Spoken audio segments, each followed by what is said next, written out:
Hola, ¿qué tal? Mi nombre es Edilio Jiménez, de la Maestría de Investigación Educativa. Yo les voy a conversar acerca del tema de la teoría fundamentada o grounding theory.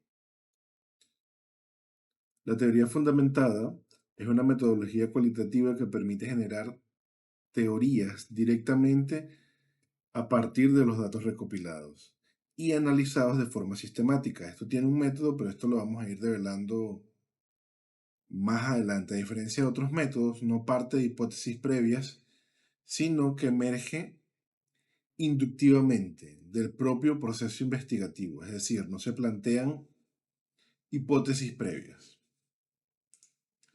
Dentro de los autores creadores está Bernie Glaser, en 1930-2022, fue un sociólogo estadounidense formado en Columbia que desarrolló el enfoque clásico, o se conoce como el enfoque gleiseriano, centrado en la emergencia de lo emergente, de la naturaleza en las categorías de los datos, es decir, de cada dato recopilado, emergen categorías que van a ser seleccionadas y agrupadas. Eso lo vamos a ver un poquito más adelante.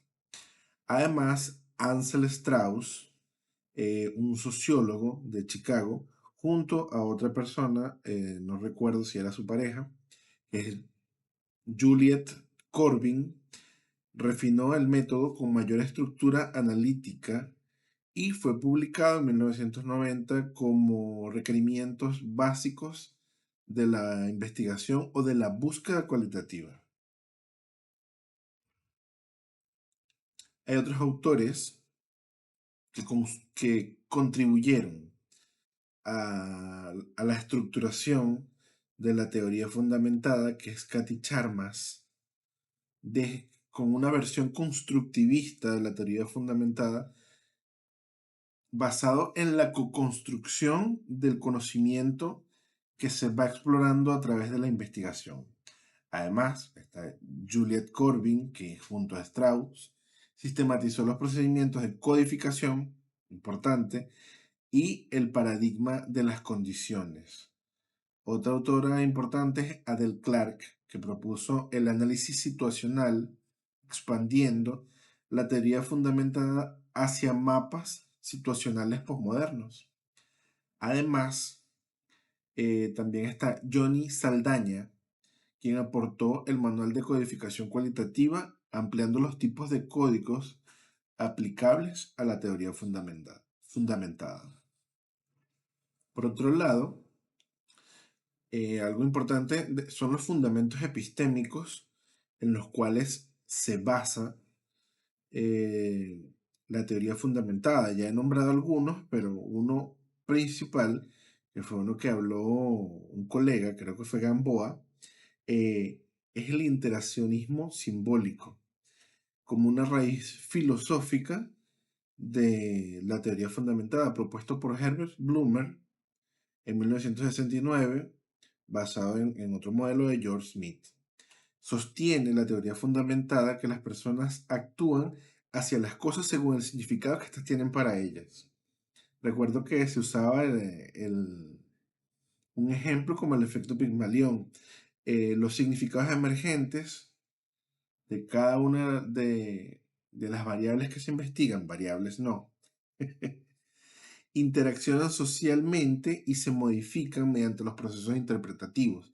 En el caso de la teoría fundamentada, esto sirve porque a medida que se va interactuando con los significados y con los investigados, los significados y la significancia que eso tiene para cada uno, tanto para el investigador como para la otra persona, se va puliendo, se va saturando, otra palabra que vamos a ver más adelante, para poder ser construida y negociada entre los actores, dentro de los cuales también forma parte el investigador. Además, tiene como raíz también el pragmatismo americano, otra corriente filosófica que influye epistemológicamente dentro de la teoría fundamentada. Obviamente, aquí está William James, John Dewey y Charles, este sí no sé quién es, Peirce, que postulan que el conocimiento es válido en tanto resulta útil para la acción, parte del pragmatismo. El significado perdón, de los conceptos se determina por sus consecuencias prácticas. El investigador es parte activa del proceso de construcción del conocimiento social. Y por otro lado, está el constructivismo, otra perspectiva epistemológica que también permite integrar a la teoría fundamentada una parte del interaccionismo simbólico, pero en el caso del constructivismo está presente el co-construir, ¿sí? Esto es propuesto por Cathy Charmas y ella postula que en el caso de la teoría fundamentada, esta se orienta hacia el constructivismo, alejándola en parte del positivismo original de de Strauss y Glasser. ¿Por qué? Porque la idea es buscar que el investigador descubra la realidad y no que la interprete, permitiendo así que la construcción no sea situada desde una posición de un ente que está descubriendo al otro, sino que ambos se están descubriendo, tanto el investigador como los investigados, en un proceso, vamos a decirlo así, inductivo, pero en un proceso cíclico que permite intercambiar información y plantear la reflexividad dentro de los valores de la búsqueda central, que siempre va a cambiar de significancia porque no estamos deduciendo algo, estamos guiándonos por la inducción de el conocimiento. Los principios epistemológicos, bueno, la realidad es múltiple, es subjetiva y es socialmente construida. El investigador, en este caso, tiene un rol activo en la construcción del conocimiento. El conocimiento no solamente emerge del contexto, además también sale de las interacciones con los participantes. Y la teoría se genera, no se verifica, surge del campo de estudio. Hay enfoques, bueno, dentro de los enfoques que les he ido nombrando, el enfoque glaseriano, que es el clásico, el straussiano o el sistemático, el constructivista, que es el de Cathy Charmas, enfoque situacional, no recuerdo el autor, enfoque dimensional, posmoderno, y hay un enfoque clásico revisado. Vamos a ir describiendo, bueno, en el caso del enfoque glaseriano, eh, lo tipifica la emergencia de los códigos de datos sin forzar categorías. Lo que vaya saliendo se va tipificando y, y los encuadres que se encuentren de acuerdo a los códigos, como sale aquí en la pizarrita, se va registrando y se van viendo coincidencias sin necesidad de categorizar eso.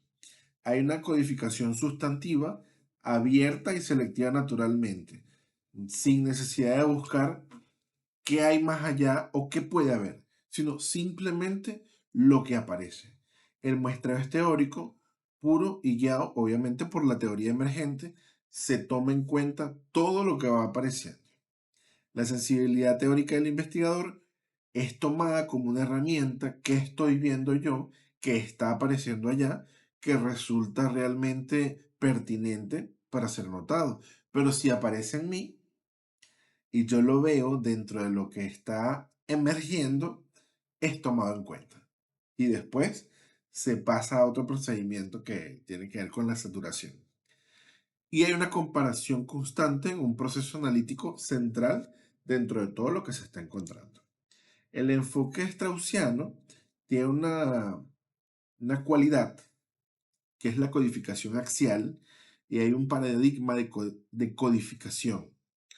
En este caso, eh, puede resultar algo algorítmico y de aquí, de cierto modo, de este tipo de codificaciones, surgen los códigos para la construcción del Atlas T. Surgen algunos códigos que permiten ahorita, con todo el tema de los algoritmos, procesar información y extraer, y bueno, uno ubica, quizás con el tema tecnológico, ¿Qué necesito yo de eso que está señalando la trustee? Y ya. Pero en el caso de este enfoque, la codificación axial relaciona categorías con subcategorías. Y el paradigma va a buscar las condiciones, las acciones y las interacciones que producen las codificaciones. ¿Sí? Es como ir etiquetando los tipos, eh, por colocarlo como un ejemplo, desde mi profesión, sería desde el conductismo, ir sabiendo qué estímulo o qué estímulo produce una respuesta y esa respuesta qué conducta lleva. Entonces vamos a ir categorizando el estímulo, la respuesta, luego la conducta y qué viene después de eso. Entonces, cómo se abre, cómo se inicia y cómo se cierra el ciclo. A lo mejor yo inicio haciendo una pregunta o diciendo una palabra a uno de los integrantes del grupo investigado y ellos me responden con una frase o me responden con otra palabra como podría ser en una asociación libre. Pero todo esto va a depender de lo que se esté investigando y todo lo que vaya saliendo se va a etiquetar por categorías o subcategorías, permitiendo que la codificación sea no lineal, pero sí que permita que haya una línea de sucesos o de eventos que puedan ser eh, dimensionados, no es la palabra, sino que puedan ser seguidos a través de un diagrama o de una guía o de un flujo de información. Hay una matriz condicional que contextualiza los fenómenos en niveles. Este mismo, por ejemplo, un diagrama de flujo que me va a permitir, bueno, esto se relaciona con uno o con otro, como hasta aquí en la imagen, y una sola acción me puede llevar a otras tres, y una sola acción me puede llevar a tres salidas que no tienen continuación. Hay una verificación sistemática, contraste constante de hipótesis de cada uno de los diagramas del flujo de información que va saliendo dentro de las categorías y las subcategorías. Y la estructura es analítica y es más formal porque busca sistematizar la información que se va encontrando. El enfoque constructivista, este es el enfoque de Charmas, entonces este enfoque me llama bastante la atención, toma en cuenta la reflexibilidad del investigador. El investigador está, vamos a decirlo así, en la tarea o en la obligación dentro de su rol, reflexionar y obviamente tomar en cuenta su influencia en el proceso de construcción en el conocimiento que está recopilando. Es decir, yo como investigador, cuando interacciono con otra persona, no solamente estoy recopilando datos, mi sola presencia en ese momento también está generando una información que va a aportar algo a la investigación y que debe ser tomada en cuenta. Hay un posicionamiento que reconoce al investigador desde la subjetividad como parte del análisis mismo. Tiene mucho que ver con lo que dije anteriormente. Hay múltiples realidades, puesto que Charmas, desde el punto de vista constructivista, acepta que hay diversas perspectivas y significados sociales que permiten integrarnos, pero que también forman parte de una complejidad. Y bueno, la idea de ella, yo digo de ella, no sé si es una ella, es que las bases epistemológicas de esto es plantear que todo el conocimiento es relativo y está situado a ser socialmente construido. Es decir, está destinado, por así decirlo, a compartirse y a co-crearse entre todas las participantes.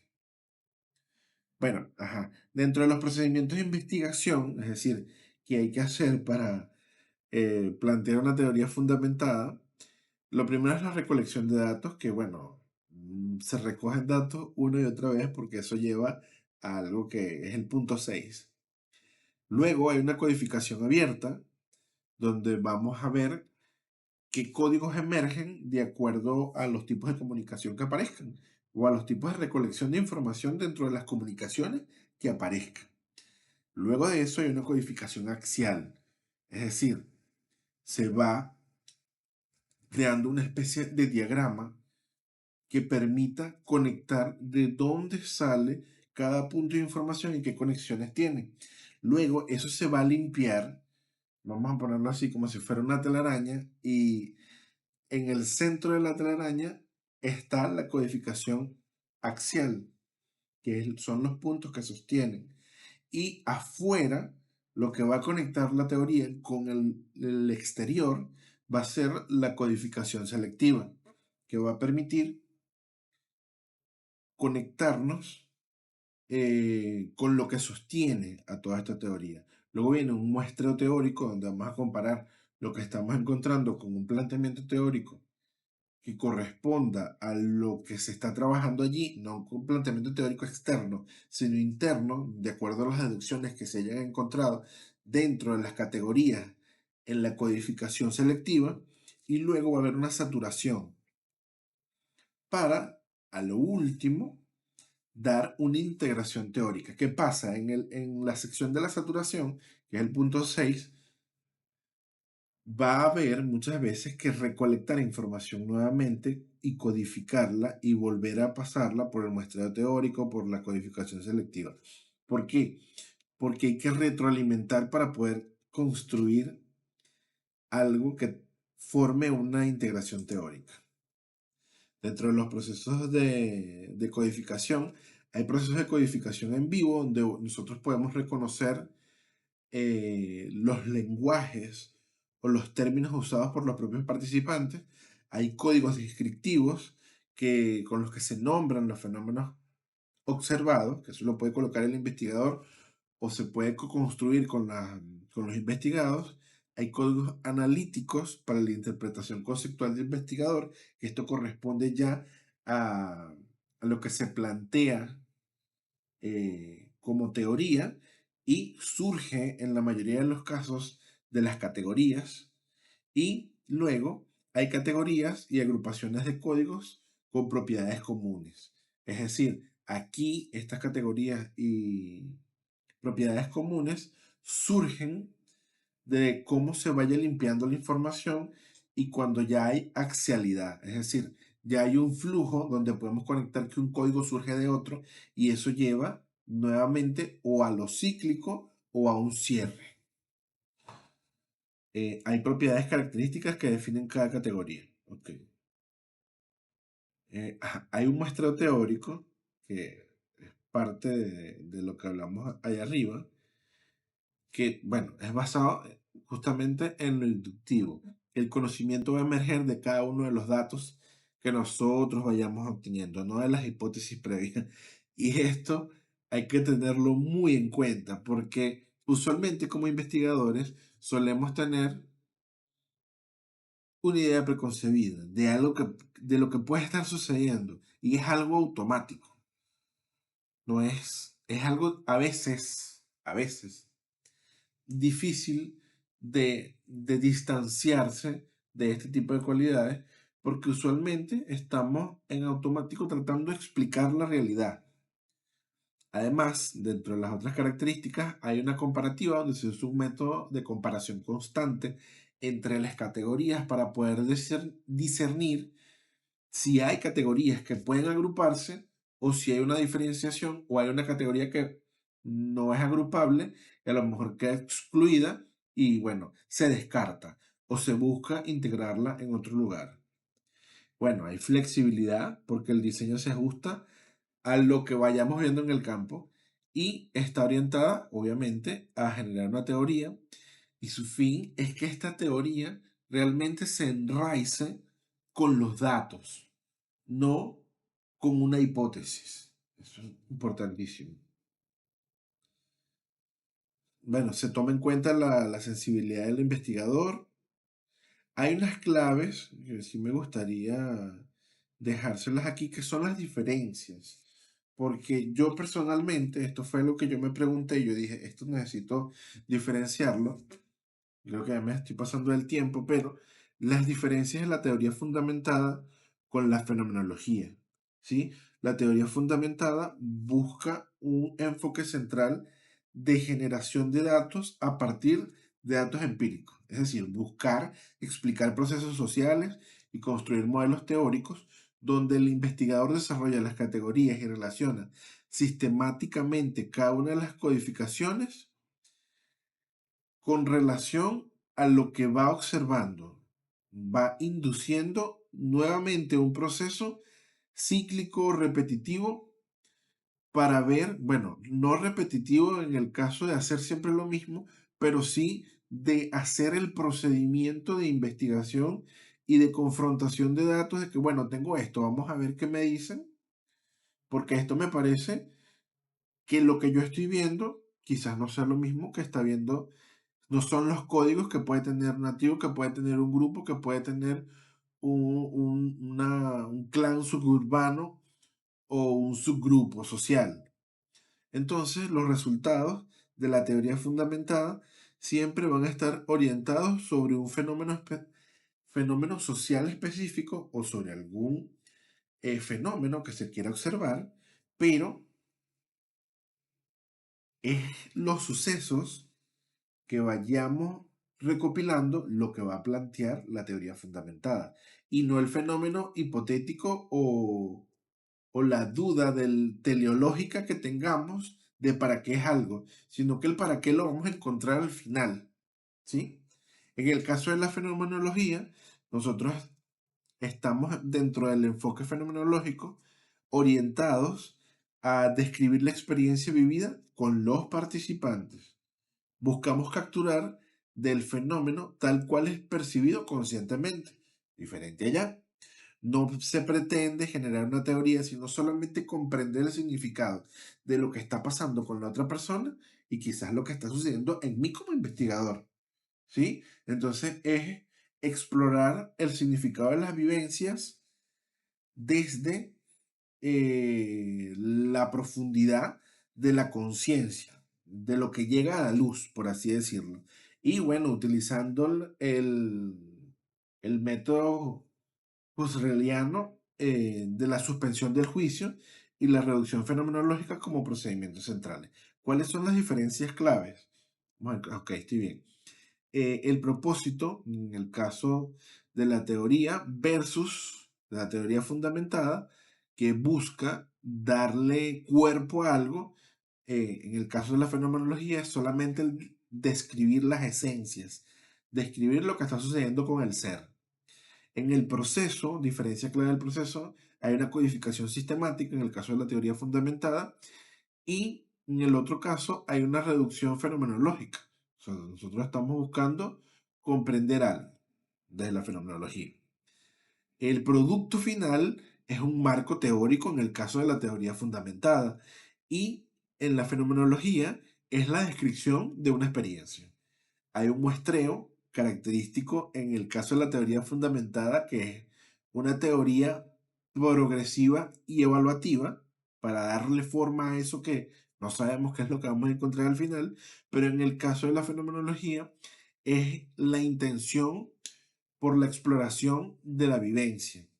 Y como episteme, la teoría fundamentada podríamos decir que tiene el construccionismo, que en el caso de la fenomenología es la fenomenología husserliana, que de ahí no podemos salir un poquito más allá. En el caso de los autores, bueno, tenemos a Glasser, a Strauss, a Corbin, a Chalmers en la teoría fundamentada y en la fenomenología a Husserl, a Merleau-Ponty y a Van Manen, que no recuerdo. Hay otra diferencia que sería bueno hacerla y es con la etnografía. En el caso, bueno, de la teoría fundamentada, ya sabemos que nosotros estamos buscando datos para construir algo hacer una especie de alquimia de datos y que eso último que me quede del procesamiento de todos esos datos es la teoría fundamentada ya limpia al final, ¿sí? Pero en el caso de la etnografía hay, eh, me quedé en blanco. El investigador busca realizar una inmersión prolongada dentro del campo, conviviendo con los participantes durante meses o años para poder comprender el mundo de los participantes. Hay un criterio de permanencia en el campo que es prácticamente lo que define la etnografía. Situación o característica que no está presente en la teoría fundamental. Nosotros podemos ir al campo, recogemos información, vamos, codificamos, vemos qué nos parece y vamos otra vez al campo de investigación para determinar, mira, tengo estas categorías así, ¿esto a ustedes les parece que es así? No, eso lo inventaron ustedes. Oye, eso es buenísimo porque es lo que estoy viendo yo. Entonces cuéntame, ¿qué estás viendo tú? Y allí vamos depurando la información y asociando categorías qué observaciones, en el caso de la codificación, podrían ser qué observaciones son del investigador y cuáles son las observaciones reales que pertenecen a, a la población o a la muestra que se está investigando. Perdónenme, pero estoy acostumbrado a usar palabras positivistas y se me va. Y dentro de las aplicaciones que tenemos en la teoría fundamentada, bueno, obviamente en la salud para la comprensión de las experiencias de los pacientes y los procesos clínicos, en la educación, en los análisis de las dinámicas, en el aula y el aprendizaje, muy buena. En las ciencias sociales, cuando vamos a estudiar un fenómeno social o a lo mejor culturas en sí o etnias de, no tanto como una etnografía, pero sí como una codificación. Alguien que yo podría decir que tiene teoría fundamentada, creo que es, ahora que yo recuerdo por aquí, voy a buscarlo a ver si lo tengo aquí cerca, es Levi Strauss, es otro Strauss, que bueno, es padre en parte de la etnografía, porque él se sumergió, pero él tiene también muchas codificaciones. Entonces, para mí, yo veo una influencia allí con él.